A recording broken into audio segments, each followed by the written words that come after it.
आजकल एक फ्रांस में जो मामला हुआ कि एक टीचर ने कोई कार्टून पैगंबर के मोहम्मद पैगंबर के लोगों को दिखाए और उसके बाद वहाँ पे बहुत समस्याएं हो रही हैं।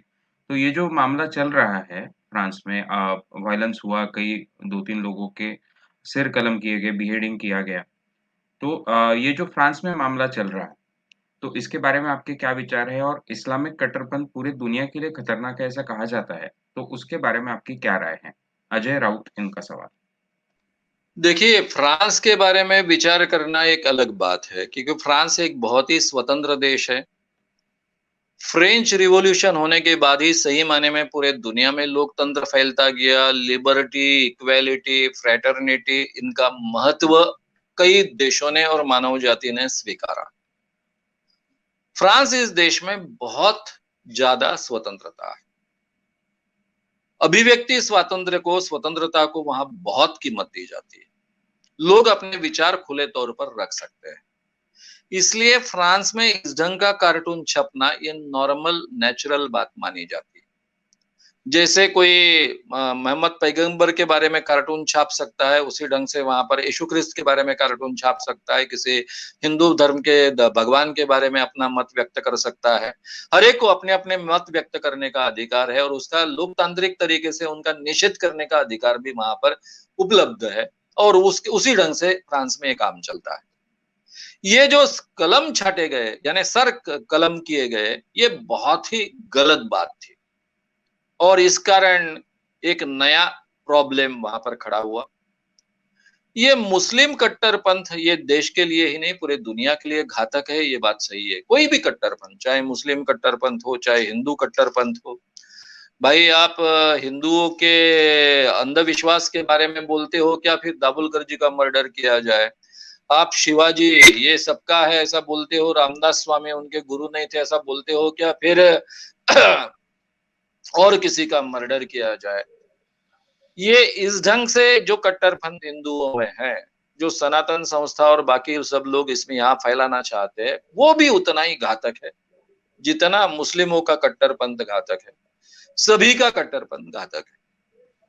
तो इसके लिए इसका निषेध ही करना चाहिए पूरे दुनिया में। अभी मोहम्मद पैगंबर का इस ढंग का कार्टून किसी ने छापना चाहिए, नहीं छापना चाहिए, इसके बारे में चर्चा हो सकती है। अब ये क्यों कार्टून छापना चाहिए? ये फ्रांस का तरीका है। फ्रांस में ये सभी प्रकार की आजादी है और उस आजादी का बहुत सम्मान किया जाता है। वहां पर ये बात नहीं। तो वहां पर इस ढंग की ये घटना घटना ये भी बहुत गंभीर बात है, क्योंकि फ्रांस जैसे देश में जहां सही माने में लोकतांत्रिक अभिव्यक्ति को बहुत महत्व दिया जाता है, ऐसे देश में ऐसा हुआ है। और इस कारण पूरे दुनिया में जो निषेध हो रहा है वो ठीक है, अपने अपने धार्मिक आस्थाओं का हिस्सा है। मेरी एक समझ में नहीं आ जाता है कि एक कार्टून छापने से किसी की धार्मिक आस्था क्यों इतनी आहत होती है। हाँ, आपके सामने आपका अपमान किया जाए, भगवान का अपमान किया जाए, आपको प्रार्थना से रोका जाए, या फिर आप मस्जिद में जाते हो, वहां पर आपको किसी ने हस्तक्षेप किया जाए, तो उसका विरोध करना समझ में आता है। कोई तो भी फ्रांस नाम का एक देश जहां कभी हम गए भी है, कभी गए भी नहीं है, वहां देश में कोई कार्टून छापता है तो यहाँ पर आंदोलन होने की क्या आवश्यकता है? इसका क्या संबंध है? अरे भाई, उस देश की वो स्वतंत्रता है, वहां भी तो 20% मुस्लिम है, वो देखेंगे। इस ढंग से सोचा जाना चाहिए था। लेकिन जो कट्टरपंथी लोग होते हैं वो धर्म के आधार पर जो पॉलिटिकल फायदा उठाना चाहते हैं, वो ये सब चीजों को भड़काते जाते हैं और उसमें काफी आम इंसान भी बलि चढ़ता है।